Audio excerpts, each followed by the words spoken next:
Après sa résurrection, il fut vu par des anges. À peine est-il besoin de retourner aux évangiles pour indiquer le récit des anges gardiens après sa résurrection. C'est un ange qui roule à la grosse pierre. Deux d'entre eux étaient assis sur le tombeau. Ce sont des anges qui s'entretinrent avec des femmes au sujet du Seigneur ressuscité et leur dirent où elles pourraient le trouver. Oui, des anges le virent après sa résurrection. Et maintenant, en quoi l'Église est-elle concernée sous cet aspect? Oh, l'Église est ici concernée sous un aspect merveilleux. Lisons la lettre aux Éphésiens et lisons c'est pourquoi les dominations et les autorités dans les lieux célestes connaissent aujourd'hui par l'Église la sagesse infiniment variée de Dieu. Éphésiens 3.10. Je pense qu'il y a un petit doute que cette référence aux dominations et aux autorités comprend les anges qui ne sont pas tombés, et pas seulement les démons. Je ne sais pas si les anges de Satan ont besoin d'instructions au sujet de la sagesse infiniment variée de Dieu, mais Dieu se révèle lui-même de façon merveilleuse à ses propres ministres angéliques, par ce qu'il est en train de faire par le moyen de l'Église. Je ne peux le comprendre, je ne peux le saisir, cela est bien trop élevé pour moi. Mais telle est la déclaration. C'est une déclaration formelle que Dieu enseigne les principautés et les dominations en ce qui le concerne par ses activités dans l'Église. Cela signifie qu'il y a un domaine spirituel intelligent, de très haute intelligence spirituelle, d'intelligence angélique, qui reçoit instruction par l'Église. Et dans quel but? Je ne sais pas. Mais cela représente quelques valeurs extraordinaires. Cela représente évidemment quelque chose ayant une très grande signification.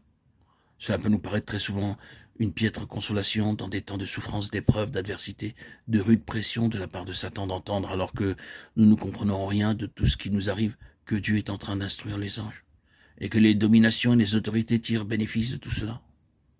Nous n'en retirons pas un grand réconfort. Mais si nous avons compris, je pense que nous réaliserions que, tandis que nous ne pouvons pas en un tel temps accomplir un très grand ministère sur la terre, il y a un très grand ministère qui se réalise envers les principautés et les dominations par notre moyen. Ne pensez pas que courir pour tenir des réunions et faire un travail pour le Seigneur soit la seule façon pour des membres de l'Église d'accomplir un ministère. Le ministère peut également s'accomplir quand ces choses sont arrivées à un point mort, que toutes les activités terrestres pour le Seigneur sont arrêtées et que nous sommes dans une période pénible d'inaction. Ne concluez pas à cause d'une telle inaction qu'aucun ministère ne soit effectué ou que quelque chose de cette sorte soit retranché dans une telle période. Ainsi sont les termes. C'est pourquoi les dominations et les autorités dans les lieux célestes connaissent aujourd'hui par l'Église la sagesse infiniment variée de Dieu. Pas dans les âges à venir, mais maintenant, par le moyen de ces expériences très difficiles et éprouvantes à travers lesquelles le Seigneur nous fait passer. Ils sont enseignés du Seigneur de ce qu'il est en train de faire dans l'Église. Supposons que les principautés et les puissances, ces ministres angéliques qui s'attendent à lui, viennent un jour vers nous et nous remercient vivement d'avoir traversé ce temps très sombre et disent « J'ai appris beaucoup à travers cela. J'ai pu comprendre la sagesse de Dieu de façon admirable à travers ce temps mauvais que vous traversiez. » Vous seriez très surpris, n'est-ce pas?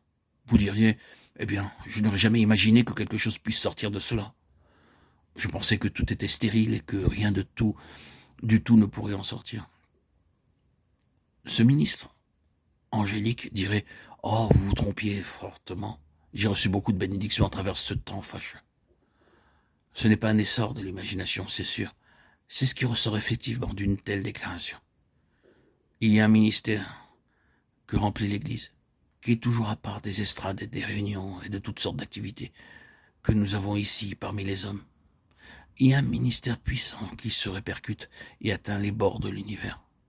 Dieu est en train de faire quelque chose en dehors de cette terre à travers ses voies envers l'Église ici-bas. C'est un ministère auquel il serait bon de bien vouloir prendre part.